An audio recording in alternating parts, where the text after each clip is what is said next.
Seguramente escuchaste hablar de normalización de base de datos. La normalización es un conjunto de técnicas utilizadas en el diseño de bases de datos relacionales para poder estructurar la información de forma lógica y coherente.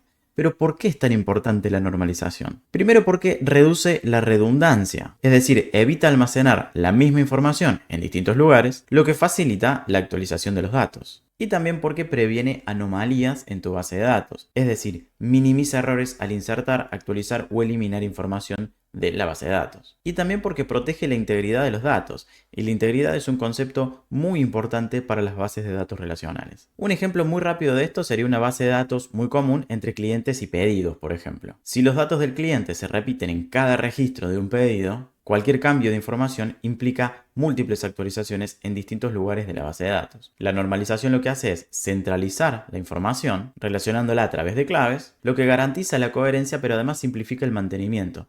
Todos los datos están por única vez en un único lugar. Para poder entender los conceptos de normalización que te voy a mostrar, es importante que primero tengas en claro cuáles son los elementos básicos de las bases de datos relacionales. Todo lo puedes encontrar en mi canal de YouTube en un video que se llama SQL en 10 minutos o si no en mi página web decoderkai.com/qué es SQL. Las formas normales son aplicadas a tablas de una base de datos. Decir que una base de datos está en la forma normal n es decir que sus tablas están en la forma normal n. Y en general, las tres primeras formas normales son el mínimo para poder decir que una base de datos está normalizada. Es lo que cubren la gran mayoría de las bases de datos. La primera forma normal establece dos reglas fundamentales. Cada celda debe contener un valor único y no se permiten grupos repetitivos o conjuntos de columnas para un mismo tipo de datos. Además tiene que haber una independencia del orden tanto de las filas o de las columnas. Es decir, si los datos cambian de orden tanto en filas o columnas, no deben cambiar sus significados. Supongamos que tenemos una tabla de pedidos como esta. La columna productos del pedido 1 tiene dos valores, lo cual ya de por sí viola la primera forma normal, porque dijimos que cada celda tiene que tener un valor único. Una posible solución sería agregar múltiples columnas para productos, como en este caso tenemos Product 1 y Product 2. El problema es que acá rompemos con el otro principio de la primera forma normal, que dice que no puede haber conjuntos de columnas para un mismo tipo de datos o para la representación de la misma cosa, en este caso un producto. Esto es lo que en algunos libros se conoce como el dominio. En este caso el dominio es producto, y acá hay más de una columna para productos, lo cual no cumple con la primera forma normal. Entonces, la única solución para este problema que cumple con la primera forma normal es dividir esto en dos tablas. Por un lado la tabla pedidos y por otro lado la tabla productos. Con esta estructura cada celda tiene un único valor y podemos tener el ID de la orden en el producto y dos filas para un ID. En este caso, ID 1 tiene laptop y ID 1 tiene mouse, porque la orden 1 o el pedido 1 tiene dos productos. Y con eso solucionamos el problema. No hay datos nulos como había en el ejemplo anterior, no tenemos múltiples columnas para un mismo dato y todo está centralizado, con lo cual así cumplimos con la primera forma normal. Para la segunda forma normal, el primer requisito es que la tabla esté al menos en la primera forma normal, pero lo que agrega esta segunda forma es que todos los atributos o las columnas que no sean clave dependan de forma completa de la clave primaria y no de otra, especialmente en tablas con claves compuestas. Por ejemplo, lo que vemos ahora, tenemos una tabla cursos. Esta tabla representa en realidad inscripciones a cursos porque tenemos ID de estudiantes y ID de cursos. Tenemos nombre de estudiantes y nombre de cursos.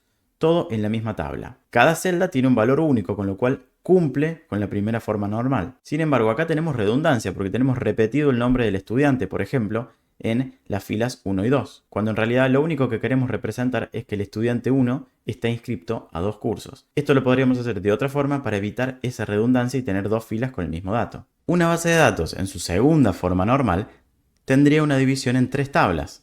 Tendríamos por un lado la tabla cursos, por un lado la tabla estudiantes y por un lado la tabla estudiantes y cursos, en donde el ID del estudiante 1 en este caso, que estaba en múltiples cursos, aparece dos veces, pero porque el ID del curso es distinto, con lo cual cada columna tiene un valor único y además no hay redundancia de datos. Lo único que tenemos es una estructura diferente, una tabla más en este caso. Así es como lo deberíamos resolver para tener una segunda forma normal. Pero lo que es importante notar acá es que cada atributo, es decir, cada columna que no es clave primaria, depende totalmente de la clave primaria de la tabla. En este caso, la tabla inscripciones tiene una clave compuesta, ID de estudiante y ID de curso.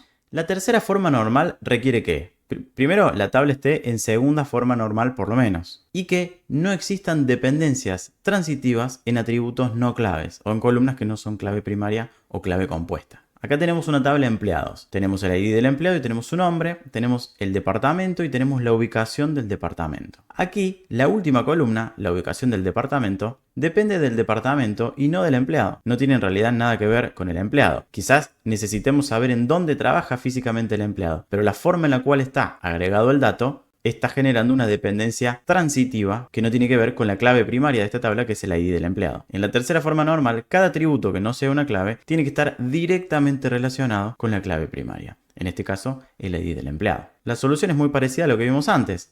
Lo que tenemos que hacer es dividir en dos tablas. Por un lado la tabla empleados y por un lado la tabla departamentos. Entonces el empleado tiene su nombre y tiene el departamento para el que trabaja. Y en otra tabla tenemos el nombre del departamento y la ubicación. Con lo cual, si quisiéramos saber en dónde trabaja físicamente un empleado, tendremos que unir la tabla empleados con la tabla departamentos para poder encontrar la ubicación del departamento. De esta forma estamos eliminando la dependencia transitiva y cada tabla almacena datos directamente relacionados con su clave primaria. La tercera forma normal, como decía al principio, es el mínimo que debe cumplir una base de datos si quiere considerarse normalizada. Y como puedes ver, no son en realidad restricciones fijas, sino que son más bien reglas o sugerencias sobre cómo estructurar los datos para mantener su integridad y evitar la redundancia, que es lo que más queremos en una base de datos relacional.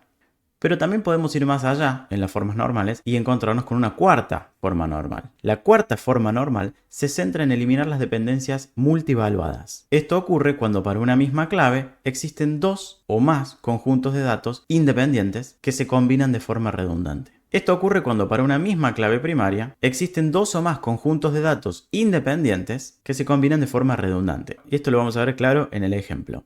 Tenemos la tabla de empleados que tiene idiomas y habilidades.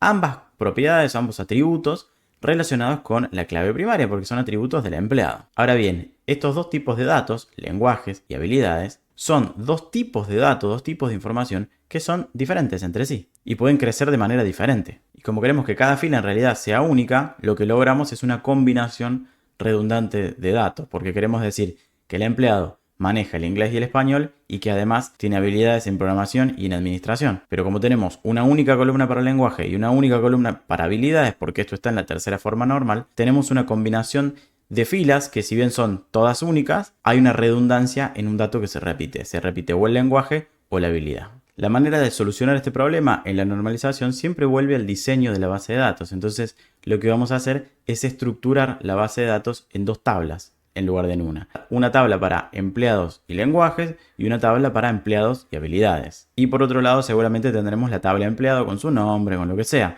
Pero tenemos una tabla exclusivamente para los lenguajes que tiene ID y lenguaje y otra tabla para las habilidades que tiene ID y habilidades. De esta forma nos evitamos la redundancia. Ahora sí tenemos filas y columnas únicas y tenemos una base de datos en la cuarta forma normal. La quinta forma normal se ocupa de las dependencias de unión. Esto pasa en situaciones en las que una relación compleja puede descomponerse en varias más pequeñas, de tal forma que la única manera de reconstruir la relación original es mediante una unión o un join de todas ellas. En la quinta forma normal, esta descomposición debe garantizar que ningún conjunto adicional de tuplas puede generarse al unir las tablas resultantes, excepto la relación original. Vamos a considerar un ejemplo que relaciona tres entidades: proveedores, productos y ciudades. Esta tabla registra combinaciones específicas en las que un proveedor ofrece un producto en una ciudad determinada. Con lo cual el proveedor A ofrece el producto X en Madrid y en Barcelona, y el proveedor B ofrece el producto X y el producto Y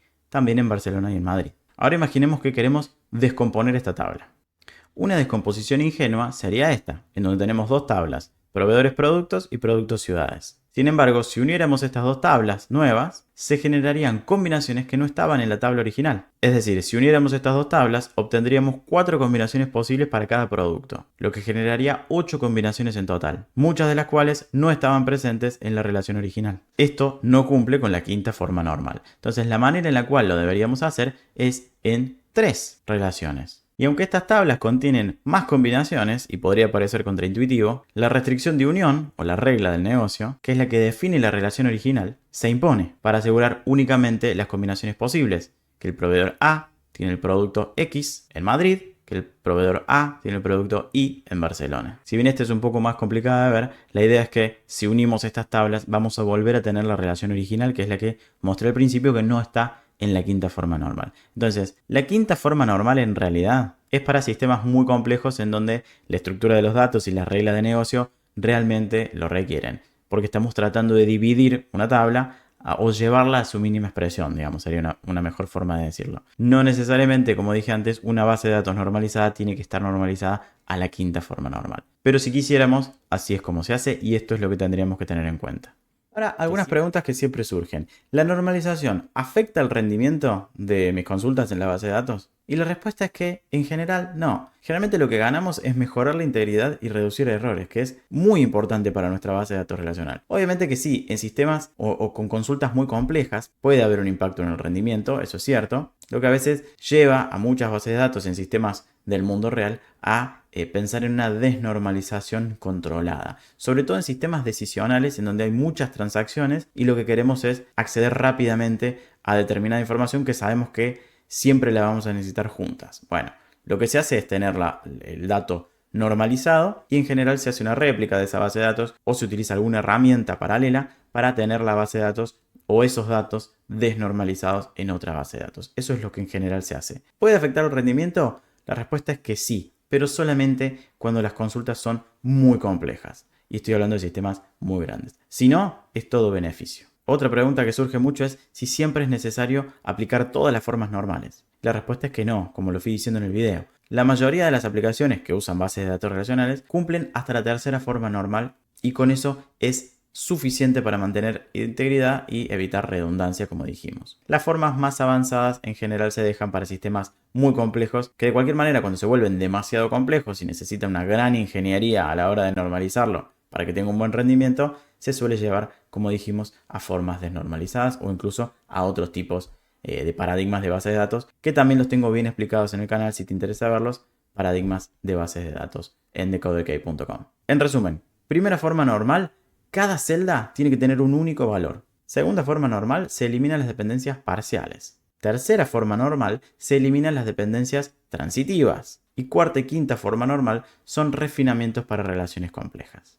Hasta acá llegamos con el video de hoy. Déjame un like y por favor comentame y suscríbete al canal. Hay un montón de gente que ve este canal y no se suscribe. Suscríbete, me das una mano increíble. Y también anda a decoderkey.com en donde vas a encontrar un montón de material gratuito, rutas de aprendizaje, un newsletter gratuito, mis cursos de pago, mis libros y un montón de cosas que están todas concentradas y centralizadas ahí en decoderkey.com. Muchísimas gracias por quedarte hasta acá y nos vemos la próxima.